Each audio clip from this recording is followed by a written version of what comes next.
श्री लक्ष्मण जी का जन्म। एक दिव्य कथा। भूमिका। मर्यादा पुरुषोत्तम श्री राम के जीवन में यदि कोई ऐसा पात्र है जो सेवा, त्याग, निष्ठा और भ्रातृप्रेम का जीवंत आदर्श है, तो वे हैं श्री लक्ष्मण। लक्ष्मण केवल राम के छोटे भाई नहीं, बल्कि उनके प्राणों के रक्षक, धर्म के प्रहरी और न्याय के निर्भीक स्वर थे। उनका जन्म साधारण नहीं था, बल्कि एक दैवी योजना का परिणाम था, जिसका उद्देश्य था धरती से अधर्म का नाश और धर्म की पुनर्स्थापना। अयोध्या और राजा दशरथ की चिंता। अयोध्या का वैभव। सरयू नदी के तट पर बसी अयोध्या इक्ष्वाकु वंश की राजधानी थी। ये नगरी धन धान्य से परिपूर्ण, धर्म प्रधान और न्यायपूर्ण थी। राजा दशरथ पराक्रमी, धर्मनिष्ठ, प्रजावत्सल थे, किंतु उनके जीवन में एक अपूर्णता थी। वंश चलाने के लिए कोई पुत्र नहीं था। पुत्रहीनता का दुख। राजा दशरथ की 3 प्रमुख रानियां थीं, कौशल्या, कैकई, सुमित्रा। तीनों ही संतानहीन थीं। राजा ने अनेक यज्ञ, व्रत, दान किए, परंतु संतान का सुख प्राप्त नहीं हुआ। ये दुख केवल व्यक्तिगत नहीं था, बल्कि राज्य और वंश से भी जुड़ा था। पुत्रेष्ठी यज्ञ का आयोजन। ऋष्यशृंग मुनि का आगमन। राजा दशरथ ने कुल गुरु वशिष्ठ के परामर्श से महर्षि ऋष्यशृंग को आमंत्रित किया।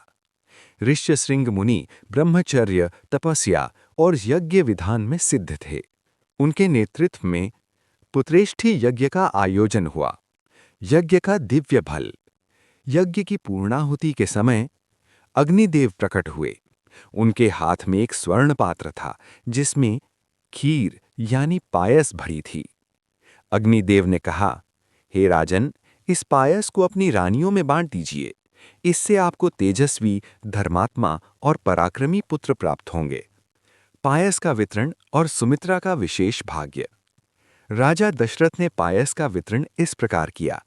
कौशल्या आधा भाग, कैकई आधे का आधा भाग। अब शेष पायस बचा। दशरथ ने वो शेष पायस रानी सुमित्रा को दिया। दैवी रहस्य। कुछ ग्रंथों के अनुसार कैकई ने अपना थोड़ा सा पायस स्नेहवश सुमित्रा को दे दिया। इस प्रकार सुमित्रा के पास 2 भागों का प्रभाव आ गया। यही कारण बना कि सुमित्रा ने जुड़वा बच्चों को जन्म दिया। श्री विष्णु का हंसावतार और शेषनाग का अवतरण। देवताओं की प्रार्थना। उस समय रावण का आतंक बढ़ चुका था।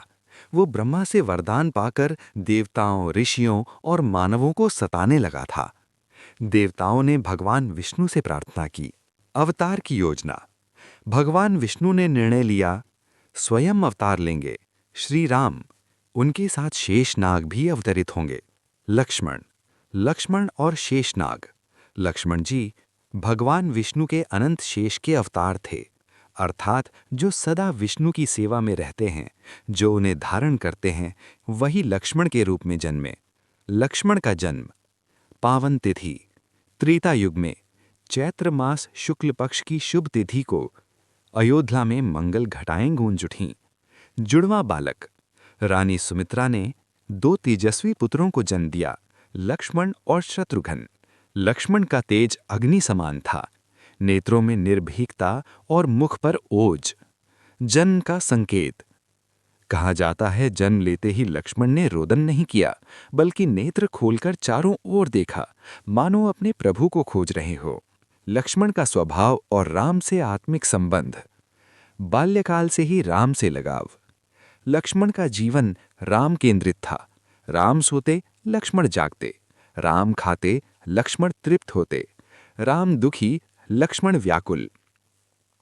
ये कोई साधारण भ्रातृप्रेम नहीं था, बल्कि आत्मा और शरीर का संबंध था। शेषनाग का गुण। जैसे शेषनाग भगवान विष्णु को धारण करते हैं, वैसे ही लक्ष्मण राम की रक्षा और सेवा में तत्पर रहते थे। नामकरण संस्कार। गुरु वशिष्ठ ने नाम रखा लक्ष्मण, जो शुभ लक्षणों से युक्त हो। उनके नाम में ही धर्म, तेज और मंगल निहित था। उपसंहार। लक्ष्मण जन्म का महत्व। लक्ष्मण का जन्म केवल एक राजकुमार का जन्म नहीं था, ये था धर्म की रक्षा हेतु, राम की लीला को पूर्ण करने हेतु, त्याग और सेवा का आदर्श स्थापित करने हेतु। लक्ष्मण का जीवन संदेश: निस्वार्थ सेवा, अहंकार रहित शक्ति, धर्म के लिए कठोरता और प्रभु के लिए सर्वस्व समर्पण। आप सभी से विनम्र निवेदन, हमारे साथ जुड़े रहने के लिए फेसबुक, इंस्टाग्राम और यूट्यूब पर सत्यनारायण बैरवा निकटपुरी को फॉलो या सब्सक्राइब करें। हमारी रील को लाइक, शेयर करें और अपने विचार कमेंट में ज़रूर बताएं। आपका एक छोटा सा सहयोग हमें धार्मिक और प्रेरणादायक कंटेंट आप तक पहुंचाने की प्रेरणा देता है। जय श्री कृष्ण।